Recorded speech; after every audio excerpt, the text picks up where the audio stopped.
Now we have a leading member of the Senate Foreign Relations and Intelligence Committees, Republican James Risch of Idaho. Thank you so much, Senator, for being with us. And I want to ask you about this tentative deal with Iran. But first, you have this, I want to talk about something else, Yemen. And we have a U.S. counterterrorism official who's calling the situation there dire. President Obama called Yemen a success story just this past fall. But has it completely collapsed? Is that your opinion? Well, it has completely collapsed. I think the report that you had earlier was very accurate. Look, we've got all of these countries in the Middle East failing. You started with Libya, then you went to Syria, and now you have Yemen. Yemen, of course, is driven by the Iranians who've been in there supporting the Houthi rebels. And it was the Houthi rebels that overthrew the government of Yemen, who were friends of ours, and now have turned to al-Qaeda. It's a mess over there, and I frankly am greatly disappointed in how the administration handled it from recent months to where we got to today, because it is a failed state today. What role, I guess, would Congress have had in this? Obviously, the intel available to the White House, much of it is available to members of Congress, Democrats and Republicans. This is something that spiraled out of control very quickly. Couldn't Congress have stepped in and said something? Well, I disagree that it spun out of control very quickly. Indeed, I'm sure the president sees the exact same intel that we see on the Intelligence Committee. By the time he made that statement that this was a poster child for how things were supposed to be handled, he had to have known that there were difficulties there, and they needed substantially more support than they were getting. Everyone knew that Iran was in there supporting the Houthis, both with military, with advice, with every way you could support them. And the administration had to know that that was going on. And there were a lot of us that were urging that the administration do substantially more in Yemen. Now, admittedly, their focus at the time was much more on Syria than it was on Yemen. But Yemen is a very, very dangerous situation because of how difficult it is to do intel in that country. And I think the report that you had earlier about the Saudis doing the airstrikes there, those are all well and good, but you really need to know what you're doing if you're going to be doing airstrikes. Yeah, certainly. And really, without any major eyes on the ground, no ears on the ground. You have 270 prisoners about who were released in this prison break in this coastal city of Yemen. I think we're seeing reports that about a third of them, so you're talking almost 100, who have links to al-Qaeda. We've seen reports, according to Twitter and AP accounts, they're saying that you have a senior al-Qaeda in the Arabian Peninsula figure who is among those who have been freed. What can you tell us about this, and how much danger does this pose, including to the U.S. homeland? You're talking about some folks who are trying to plan attacks on U.S. targets. You know, that's a really good point, and you're right. The number is about 90 that are hardcore al-Qaeda operatives, and they are. Look, these people got to prison with blood, sweat, and tears. It wasn't a situation where they just went out and gathered them up and put them in prison. It is very, very difficult, particularly in a country like Yemen, to identify who the hardcore people are and then get them into prison.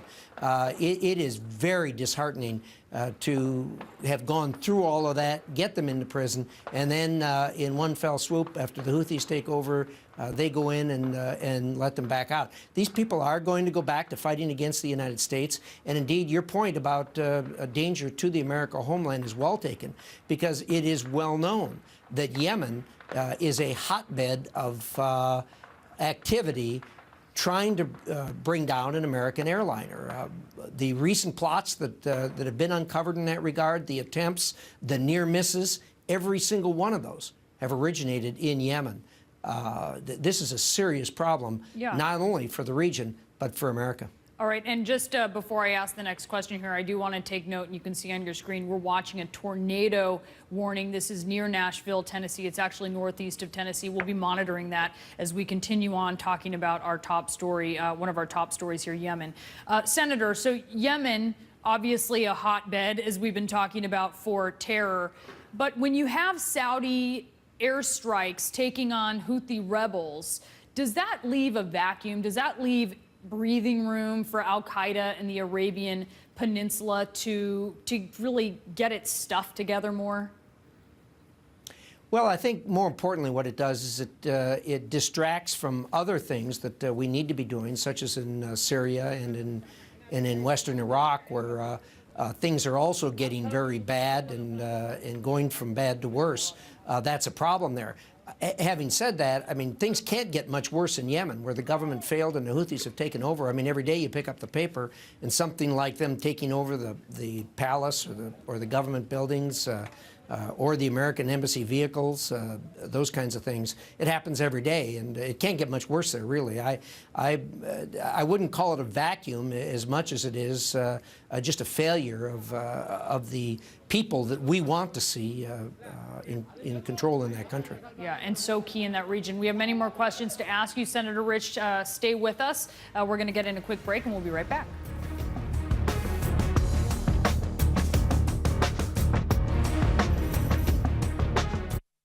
What do you think? When I first sit in the seat, it makes me think of a BMW. I feel like I'm in a Lexus. You would think that this was a brand new Audi. It's like a luxury car. It feels kind of like an Infiniti. Very similar to Range Rover. This is pretty high tech. Yeah, it is. It reminds me of the Mercedes. This is Chevy? Wow. I have a new appreciation for Chevy. They thought about me. I could totally rock this. This thing feels pretty boss. It looks kind of dope. That's pretty cool. This is the jam. Pretty bomb, dude. Maybe I will go Chevy. Definitely. Toenail fungus? Don't hide it. Tackle it with FDA-approved Jublia.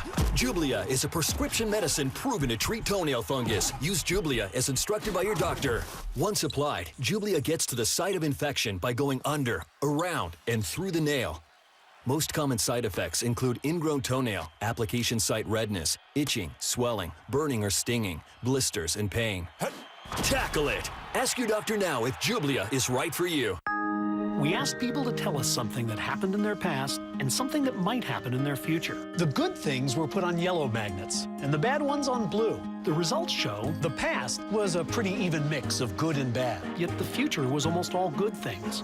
Now that you've seen the results of this experiment, what does it mean to you? We all want to think about positive stuff. Realistically, there will be down times. It's great to think optimistically, but let's plan for whatever the future might bring. Prudential, bring your challenges. It's the Men's Warehouse Total Style event. Get select suits for $199.99. 3 select non-iron dress shirts for just $99.99. Plus, buy one, get one free on even more. Only at Men's Warehouse. From restoring damage in just one room to an entire building, turn to the cleanup team that's here in your community and here to help at 1-800-SERVE-PRO, like it never even happened.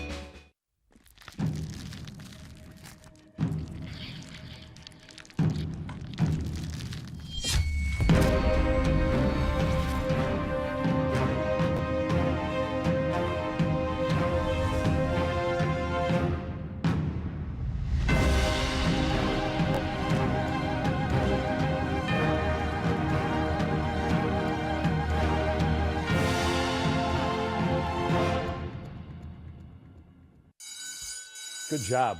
I don't know about you, but I don't like taking pills for minor arthritis pain or using those patches. Thanks, Stephen. But I found something that really works, Australian Dream. It doesn't smell, doesn't burn, isn't greasy, and it relieves my arthritis pain. Plus, Australian Dream has an empty jar guarantee. You use the entire jar. If you're not satisfied, return it for a full refund. I doubt that you'll send it back, though, because Australian Dream really works. You want real relief from arthritis pain? Get Australian Dream. Are you cutting carbs but missing the sweets you love? Try the delicious new candies from Atkins, the low-carb leader. Get your Atkins candies today. Go to Atkins.com for your buy one, get one free coupon. Eat well, lose weight. With Atkins, now you can. From coast to coast, in every state, people all across the nation are learning something new. That the best way to protect their cars, trucks, and SUVs is with WeatherTech floor liners. They're laser measured to perfectly protect your specific vehicle. Front, back, even up the sides. Order yours today at WeatherTech.com or call 1-800-CarMax. WeatherTech floor liners, proudly made in America. They have no fear of outfield walls. they'll get to home plate, even if it's head first. For all their sweat and grit, Arm & Hammer and OxyClean proudly help baseball players everywhere look their best. Official detergent and stain fighter of Major League Baseball. Closed captioning brought to you by InventHelp. Call 1-888-909-4332. People ask me all the time, George, what do I do with my idea for a new product? I tell them, call my friends at InventHelp. Call for free information. We're back now with Senator James Risch as President Obama steps up his efforts to sell members of Congress on the new tentative nuclear deal with Iran. And Senator, I understand the president is already in touch with Senate leadership. Let me know if you've heard him calling anyone at this point. But he's warning Congress not to force the U.S. to walk away from this deal with Iran. What kind of deal would you support? Well, the difficulty is, Brianna, I think they gave away the farm right at the beginning. I mean, I would support a deal where Iran says, look, we made a mistake. We're going to abandon our nuclear ambitions. We're going to destroy all of the centrifuges that we have that make war material. We're going to get rid of the enriched uranium that we have, and we're going to be good people. And that's not what you have at all. Instead, you saw the celebrations in Iran. They are celebrating the fact that they now have a path forward to a nuclear weapon. They know what they have to do and how they can do it. At the end of the 10 or 15 years or whatever it is, they will have the right to have a nuclear weapon. And the other part is we don't really know what's been agreed to so far. I had a member of the administration call me earlier today, and they briefed me on what the situation was. Then this afternoon, I hear the Iranians telling their people that in late June, when the deal is inked, that all the sanctions will come off immediately and they go away. The administration is telling the American people, no, that's not the fact at all, that the sanctions stay in place and the sanctions regime stays in place so that we can ensure that they will behave themselves or we'll be able to pull on the leash again. We got two different stories here, and that is very, very problematic. I know the media is reporting on that this afternoon. We're going to see how that plays out. I understand the administration has proffered an explanation of that, oh, they're just telling this to the Iranian people so they'll accept the deal. Well, what's that all about? How can you make an agreement like that, enter into a treaty like that, where one of the governments is lying to their people? That doesn't make sense. And obviously there are still a lot of details to be worked out as well, but I agree with you. Those are a huge discrepancy there between the two sides. But if you have Iran saying that it is going to reduce its centrifuges dramatically, that it's going to reduce its uranium dramatically, and really pushing back its ability to enrich for some time, and then certainly in having inspections, if they are to be inspections that can be impromptu, where Iran couldn't, say, clean up some efforts to try to hide them from inspectors. Is there something along those lines that you could agree with? Well, I think you have to look at the package in total. And the problem I've got is that they can still enrich, they can still do research, they can still do all the planning they want to make a nuclear weapon. Now, certainly their enrichment is ratcheted back, but there's nothing to stop them from making the preparations so that when they have the end of this period, they can immediately produce a nuclear weapon and say, look, we're in full compliance, and by the way, we also have a nuclear weapon. I have real difficulties with this. The two governments are coming at this from a different point of view. We want to see that they never have a nuclear weapon. I heard the president say that the other day. He knows better than that. Indeed, the deal gives them a path towards a nuclear weapon. The other side is saying, we want a nuclear weapon, and we want to know what we have to do, what hoops we have to jump through, how long we have to wait, and then we can have a nuclear weapon. So we're coming at an agreement that isn't an agreement at all. Indeed, it's two different views of their ability to possess a nuclear weapon. It is an agreement that we've heard certainly a lot from the foreign minister of Iran on this. But what about the Ayatollah? Do you believe that the Ayatollah will follow through in the way that perhaps the Iranian foreign minister says he would? Well, I can't answer that. In that country, they have a long history. Do you trust the Ayatollah to go along with this? No, I don't trust any of them, and I have good reason to. I mean, they've got a long history of lying and cheating, and I have no reason to believe that they're going to behave themselves this time. You need to have the strictest sanctions in place, and you need to have an inspection regime that is overall. They have not even declared yet what they did previously as they prepared a nuclear weapon, and the inspectors have been complaining about that even in recent weeks. All right, Senator Risch, thank you so much. Great conversation on this Iran deal. Really appreciate you being with us. We have more breaking news. Thank you so much for having me.